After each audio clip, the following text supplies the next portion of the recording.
अस्सलाम वालेकुम, hello and welcome to sports room. मैं हूं आपका मेजबान नजीबुल हसनैन। जैसे कि आप जानते हैं कि पाकिस्तान और बांग्लादेश के दरमियान सीरीज का पाकिस्तान को 3 मैच की सीरीज में 1-0 की बढ़तरी हासिल है। तफसीलात आपको दिखाते हैं इस रिपोर्ट में। फातिहाना शुरुआत के बाद फैसलाकुन बढ़तरी लेने का मिशन। ग्रीन शर्ट्स बंगाल टाइगर्स के खिलाफ दूसरा T20 मैच जीतने के लिए पुरअज़्म। पहले मैच में पाकिस्तानी मिडिल ऑर्डर बैटर्स ने कमाल दिखाया। पावर प्ले में 3 आउट होने के बावजूद स्कोर 200 के पार पहुंचाया।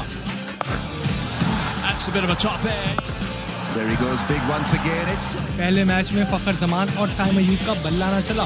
दोनों खिलाड़ी आज परफॉर्म करने की भरपूर कोशिश करेंगे। कप्तान सलमान अली आगा और हसन नवाज शानदार फॉर्म में।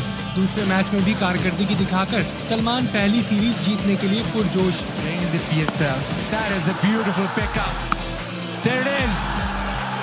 हसन अली बंगाल टाइगर्स के लिए सबसे बड़ा खतरा। कमबैक मैच में 5 विकेटें ली, टीम की कामयाबी में अहम किरदार अदा किया।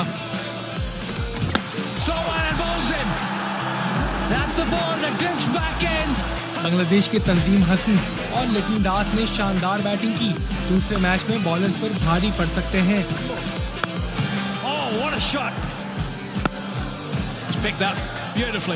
बांग्लादेश ने आखिरी 7 साल में पहला मैच हारकर सिर्फ एक बार सीरीज में कामयाबी हासिल की।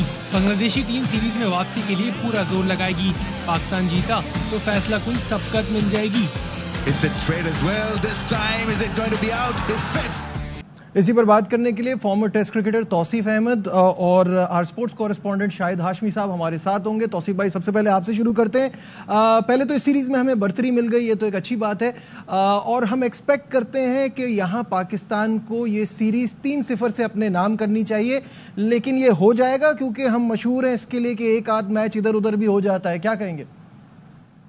बात है, मैं समझता हूँ कि बहुत काफ़ी मुश्किलात आई हुई हैं टीम पे, और विक्ट्री डेफिनेटली जो है मोरल हाई करती है। और फिर टीम जिस तरह अनाउंस हुई है वो भी आप सब ने देखा ही है।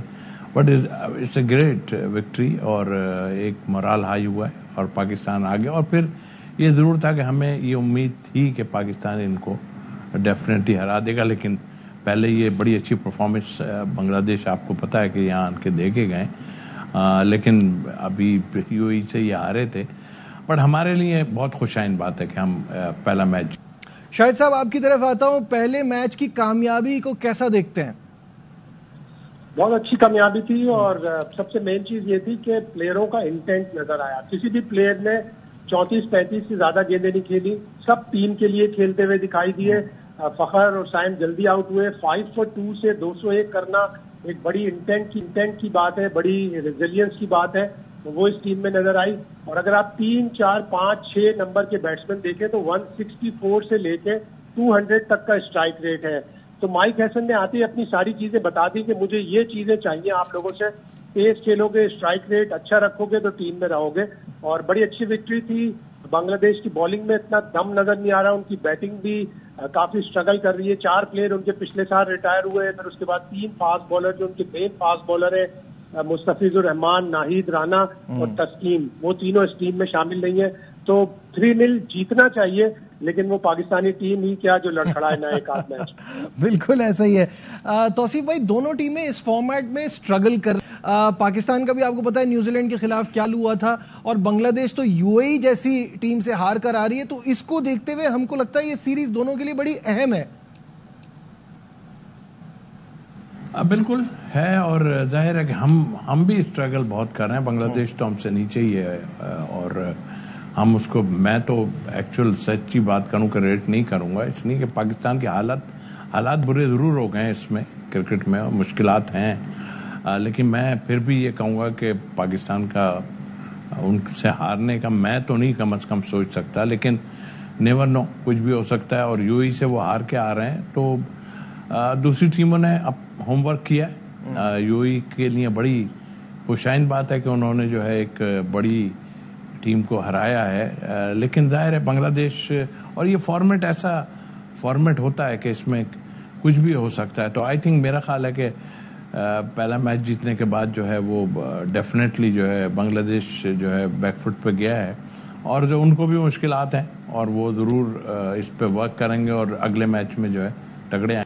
शायद साहब, तौसीफ भाई ने जैसे कहा कि बांग्लादेश तो वैसे ही हमसे पीछे है, लेकिन ये सीरीज दोनों के लिए एक रीस्टार्ट, रीबिल्डिंग के प्रोसेस को शुरू करने वाली सीरीज नहीं है?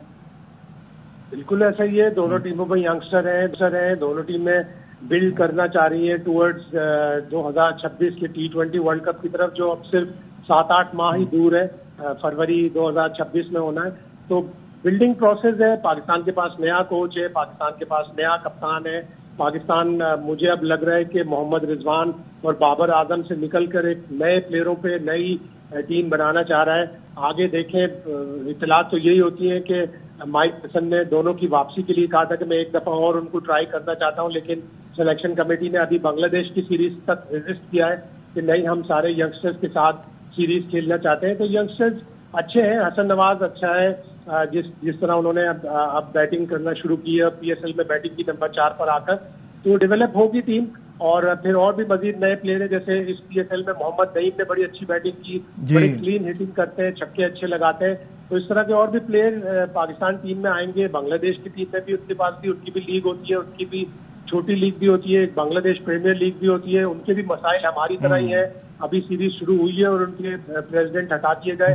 जब टेस्ट मैच पे वो आए थे तो उस वक्त भी उनके BCB के चेयरमैन हटे थे। अब वो T20 पे आए हैं, तो अल्लाह करे वो वनडे के लिए ना आए। ये दौरा बांग्लादेश के चेयरमैन के लिए बड़ा भारी पड़ता है। तो पाकिस्तान का दौरा पड़ रहा है। और एक बांग्लादेश के साथी ने मुझे ढाका से कहा कि ये क्या हुआ कि टेस्ट मैच पे आए और हमारा एक चेयरमैन चला गया, T20 पे आया। मैंने कहा भाई, इसमें पाकिस्तान का कोई कसूर नहीं। बिल्कुल ऐसे ही है। तौसीफ भाई, मुझे ये है कि इसको देख के ना फैंस थोड़े नाखुश हैं, इस पर थोड़ी सी बात करेंगे बाद में आके। यहाँ लेते हैं एक ब्रेक, हमारे साथ रहिए।